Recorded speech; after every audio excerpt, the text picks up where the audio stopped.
السلام علیکم ورحمۃ اللہ وبرکاتہ۔ خوف و گھبراہٹ کے وقت کی دعا۔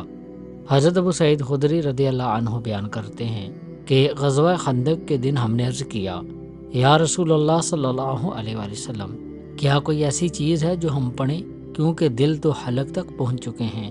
آپ صلی اللہ علیہ وآلہ وسلم نے فرمایا، ہاں کہو، اللہم استر عوراتنا وآمر روعاتنا۔ اچھا، یہ جو میں نے دعا پڑھی ہے، اگر آخر میں آپ دیکھیں تو میں نے وآمر پڑھا ہے، تو ادھر آپ نے نون کو گرانا ہے، میم اور را کو پڑھنا ہے، وآمر روعاتنا۔ دعا کا ترجمہ ہے، اے اللہ ہمارے پردے والی چیزوں پر پردہ ڈال دے اور ہماری گھبراہٹوں کو امن دے۔ کہتے ہیں بس اللہ عز و جل نے دشمنوں پر ایسی ہوا چلائی کہ دشمن کا رخ بدل دیا اور اس ہوا کے ذریعے سے ان کو شکست دے دی۔ سبحان اللہ۔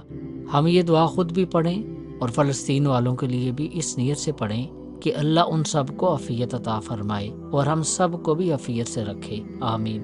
اور جو شہید ہو چکے ہیں یا ہو رہے ہیں، اللہ ان کے درجات بلند کرے، اور اس کے علاوہ جہاں بھی مسلمان پریشان ہیں، اللہ سب کو عافیت دے، اور ہم سب مسلمانوں میں سے جو زندہ ہیں، ہمارے ایمانوں کی اللہ عز و جل حفاظت فرمائے، آمین۔ والسلام علیکم۔